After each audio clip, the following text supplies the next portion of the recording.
In the spring of 2020, a couple of months into the COVID-19 pandemic, I realized I was spending far too much time watching Netflix and wasting a golden opportunity to read more books. I stumbled upon the book The Entrepreneurial State by Dr. Mariana Mazzucato.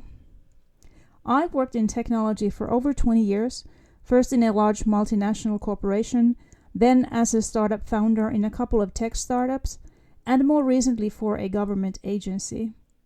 I was always interested in technologies in terms of how they function and what their impact is to the user. I hadn't really thought of the full extent to which public money shifts tech industries.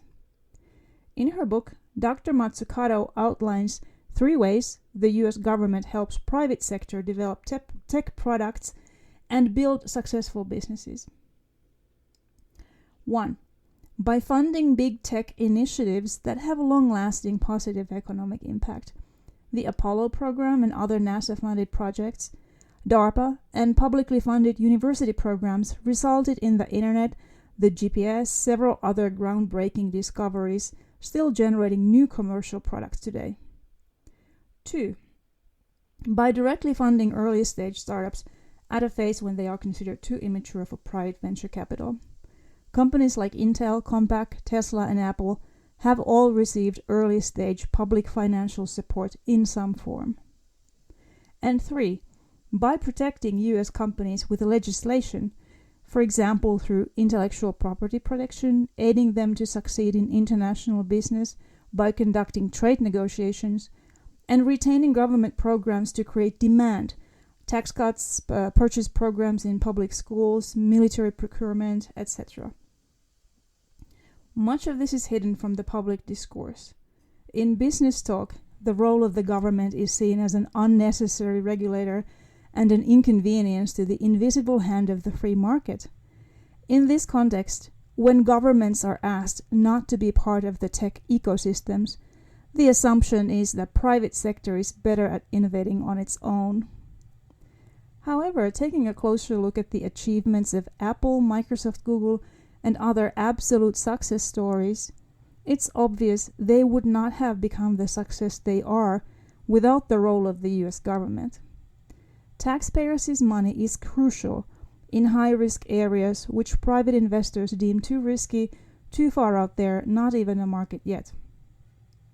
There's not one venture capitalist out there who would have imagined, planned, and then funded the internet, for example.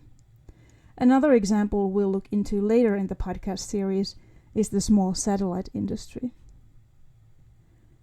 Allowing governments to think big and not stay out of the way, we can build ground for technology inventions and solutions that tackle big societal problems such as climate change, pandemics, unemployment, and inequality. These big new fields that are not ready for business yet will become markets when governments are allowed to take risk, experiment, fail, and undeniably succeed.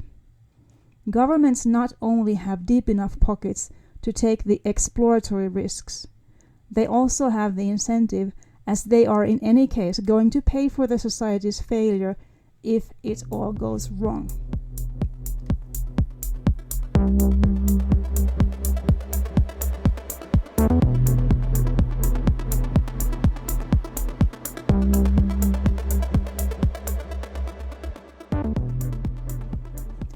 Fast forward to fall of 2021, we're still under COVID-19 restrictions, but I've managed to read quite a few more books and papers about this topic, started to follow a handful of people on Twitter, and generally just look at the tech world actively through a different lens now. I find there are many good authorities who look at governments and innovation from the economist point of view. As a technology professional, I wanted to create this podcast series in order to bring more meat around the argument. I will look at technologies in their varying stages of maturity, of commercialization, impact to number of jobs, impact to the environment, people's health, etc.